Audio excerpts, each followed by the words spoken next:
The second Iran's missile slammed into that American tanker, the call went out, USS Theodore Roosevelt. Get to sea, now, no hesitation.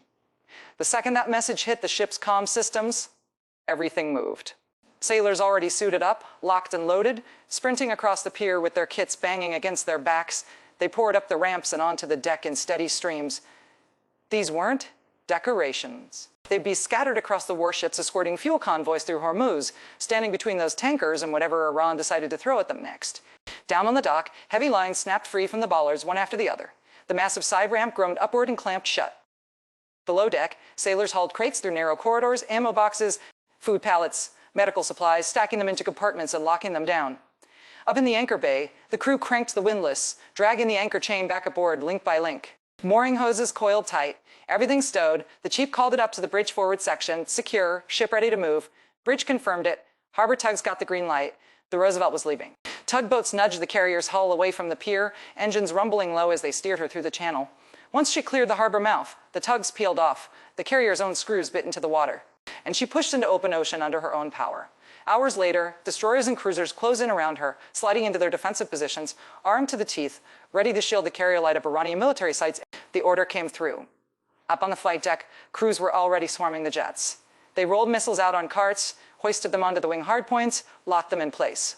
Electrical connections snapped on, arming pins slid home with bright red flags dangling off them, mechanics crawled over every airframe, panels popped open, hydraulic lines checked, engine intakes cleared of debris, landing gear inspected top to bottom, avionics booted up and cycled through diagnostic sequences.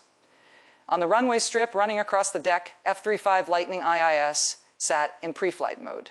Pilots strapped into cockpits, throttling up engines while ground crews watched the exhaust plumes and listened to the turbine whine. System readings streamed back.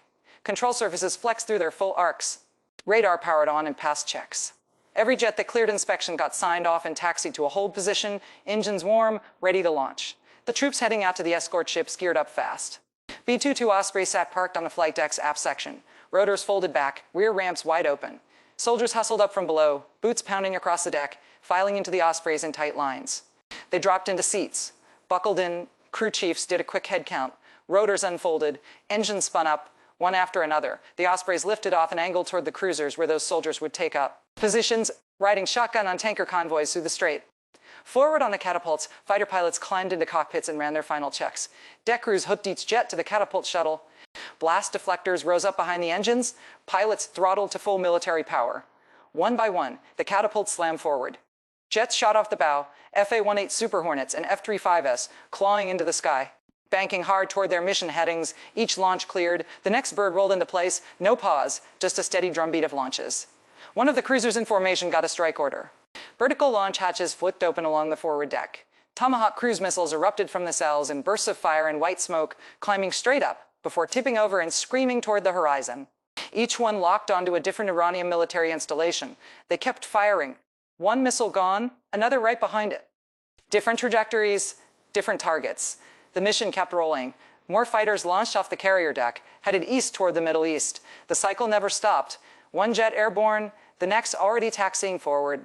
Catapult reset, launch again. The air wing poured into the fight as fast as the deck crews could cycle the cats. When the first FA-18 Super Hornet crossed into Iranian airspace, enemy air defenses were already chewed up from earlier. Waves, and the pilot scanned the ground through the targeting pod.